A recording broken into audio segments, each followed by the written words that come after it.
A legacy beyond the battlefield? The controversial love letters. George Washington, the first president of the United States, is remembered as a military hero, a founding father, and a symbol of virtue and restraint.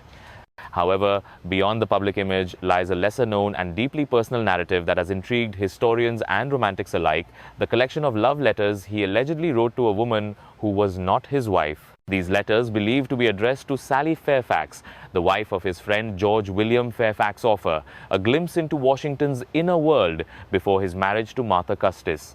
While not overtly scandalous by today's standards, the emotional depth and suggestive tone of these letters have sparked debates for over 2 centuries. In this script, we will explore the historical context of these letters, the personalities involved, and the implications of such private sentiments coming from a man whose public image was built on honor and duty. The woman behind the ink, who was Sally Fairfax. Sally Carey Fairfax was born into Virginia's elite class. Known for her charm, intellect, and poise, she married George William Fairfax, a wealthy landowner and close associate of Washington. Sally's refined education and cosmopolitan worldview set her apart from many women in colonial America. Washington first met Sally in the early 1750s when he was in his 20s. Though he was socially inferior to the Fairfax family at the time, Sally treated him with unusual warmth and respect. It was during these formative years that Washington, still a young officer in the Virginia militia, found himself emotionally drawn to her. Many scholars have argued that this early relationship with Sally deeply influenced Washington's view of women, love, and ambition. Some even claim it was Sally's world elegant English aristocratic that Washington hoped to emulate as he carved his own destiny. Decoding the letters, passion, restraint, and ambiguity. Only a few letters survive, but they are enough to stir curiosity and controversy. One of the most cited letters, dated the 12th of September 1758, includes this evocative line: "You have drawn me, my dear madam, into an awkward situation. For however innocent my declarations may be, they must carry a construction offensive to the world." These words reveal a man caught between desire and duty, expressing deep admiration and possibly unrequited love while maintaining a tone of decorum. Washington's language is careful, sometimes poetic, and always measured. Critics of the Romantic interpretation argue that the language used was typical of 18th century politeness. However, the emotional undertones and Washington's own repeated references to awkwardness and inner conflict suggest something more personal. The social danger of sentiment. In colonial Virginia, a man's reputation was currency. George Washington, still a young officer at the time of these letters, understood that even private sentiments could destroy public prospects. This made his expressions to Sally all the more daring. The fact that Sally was married and to a prominent man that placed additional risk on the correspondence. Washington was not yet married to Martha Custis, but he was already ambitious. An affair, even an emotional one, could have jeopardized his aspirations. What remains astonishing is Washington's decision to commit such feelings to paper. In a time when letters could be intercepted or circulated, his written confessions were bold. Was it love, infatuation, or a youthful experiment in emotional self-expression? Some historians suggest Washington may have seen Sally as a muse, someone who embodied the refinement and culture he admired. His pursuit of her affection may not have been physical but aspirational, representing the life he wanted to rise into.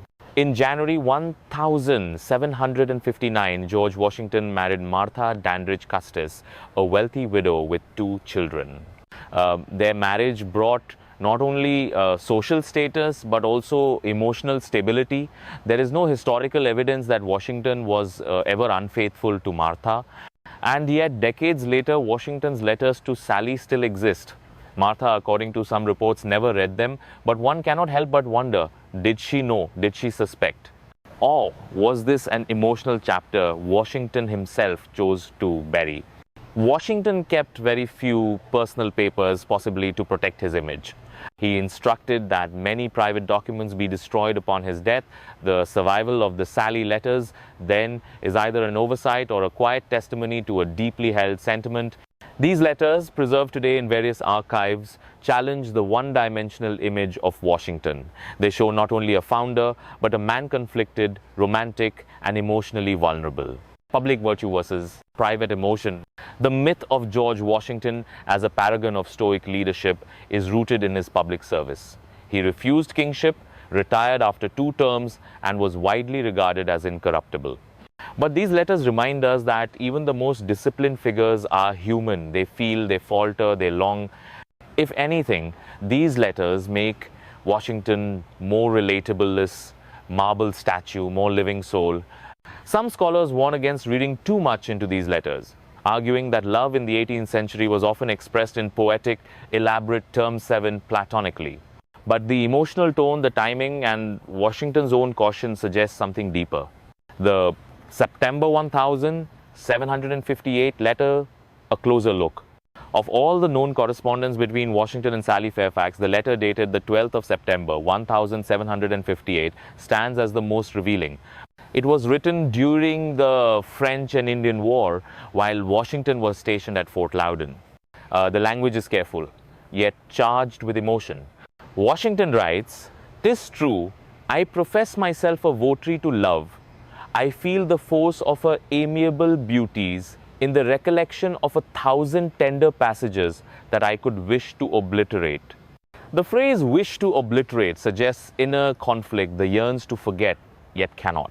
He tries to restrain himself, acknowledging both affection and its danger. This is not a man writing casually. Every line pulses with awareness of impropriety, of emotional peril. Washington, the future father of a nation, was caught in a personal storm he dared not act upon. What did Sally write back? One of the enduring mysteries of this correspondence is the missing voice of Sally Fairfax. Few, if any, of her letters survive. Historians believe that she may have destroyed her side of the exchanger, that Washington, ever conscious of appearances, did it for her. This silence has fueled speculation. Was she flattered? Did she reciprocate his feelings? Or was she merely tolerant of a young man's affections, knowing it would never go further? There is some circumstantial evidence that she was moved by his attention. After Washington's marriage to Martha, Sally reportedly wrote to a friend that George has married wealth, but I had his heart. Whether this is romantic legend or truth is unknown, but the mystery adds to the enduring fascination around these letters. The letters remained hidden from public view for decades. It wasn't until the 19th century, long after Washington's death, that historians and collectors began uncovering them in private collections. Their publication caused a stir. Early biographers, eager to uphold Washington's saintly image, downplayed or ignored the letters. Others, more modern in approach, saw them as a key to understanding the man behind the myth. In 1888, historian Moncure D. Conway famously said, "If George Washington did not love Sally Fairfax, then he was capable of writing the finest love letters without love, which would be a greater miracle."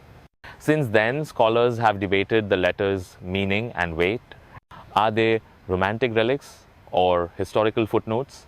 Or are they a bridge to understanding the emotional makeup of America's most stoic founder?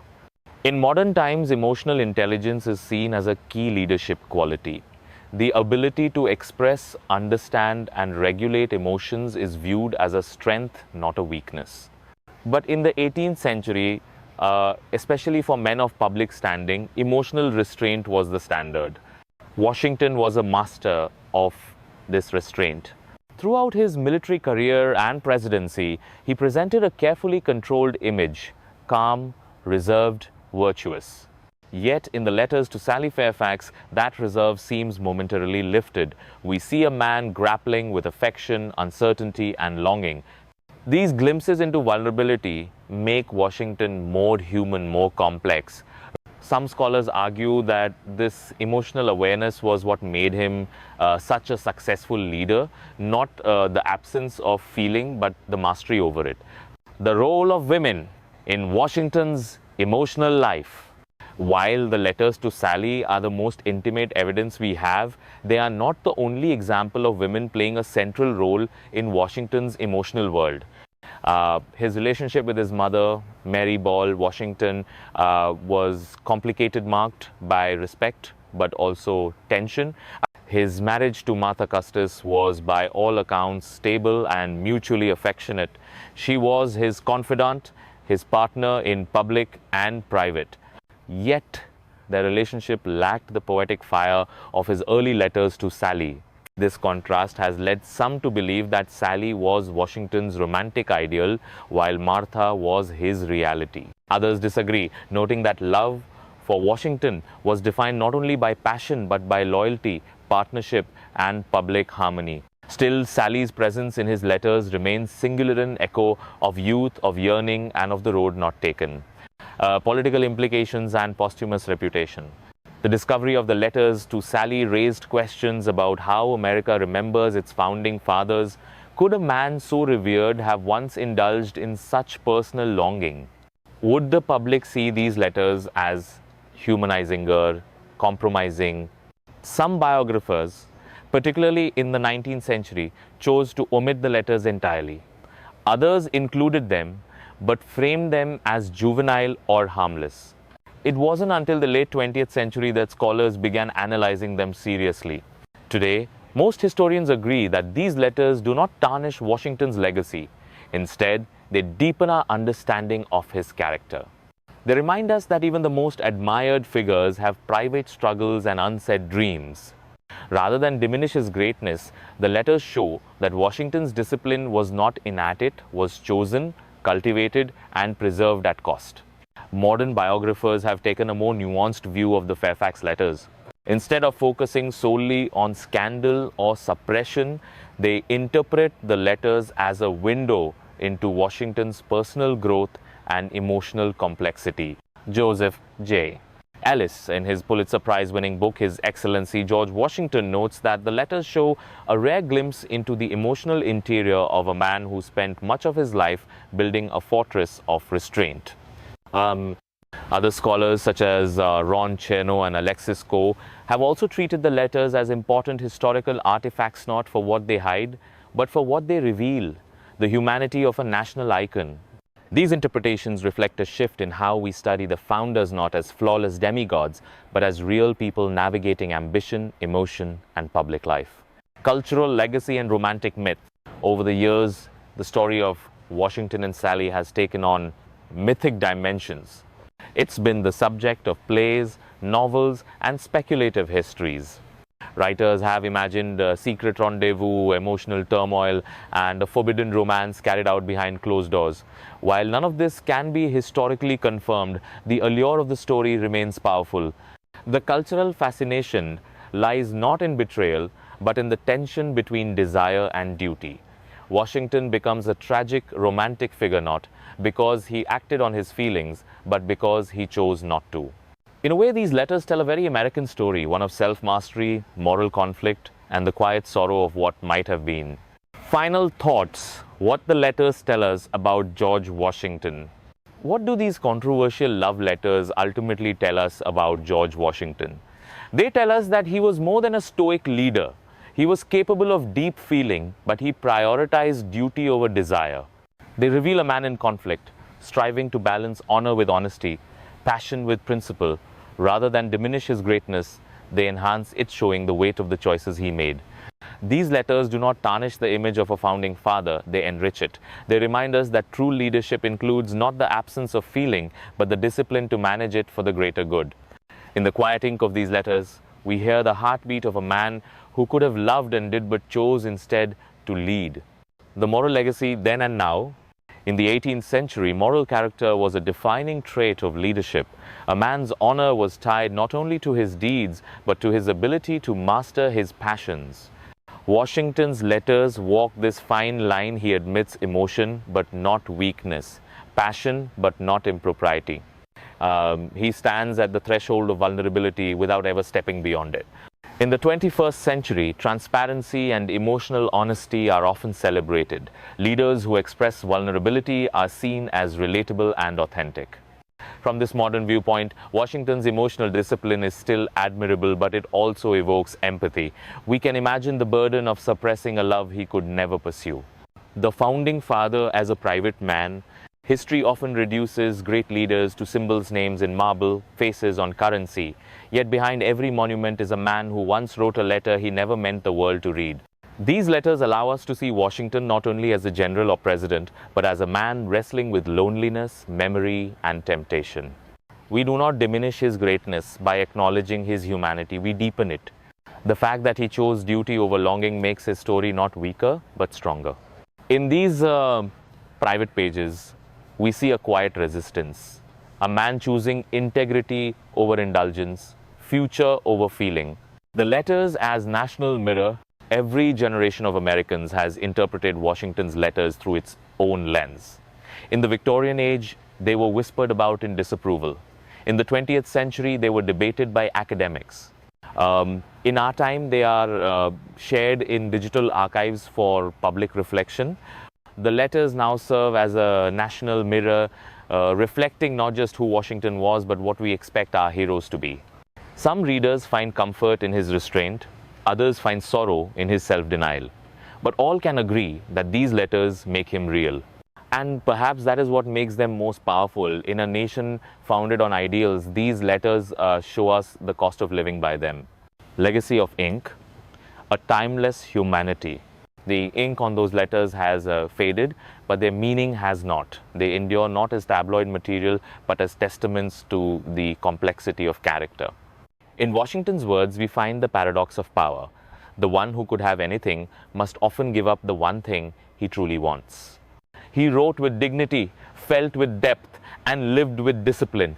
These are not signs of weakness, but of the strongest kind of leadership. So when we read his letters not as gossip, but as history, we remember that even the greatest among us once loved, once doubted, and once dreamed.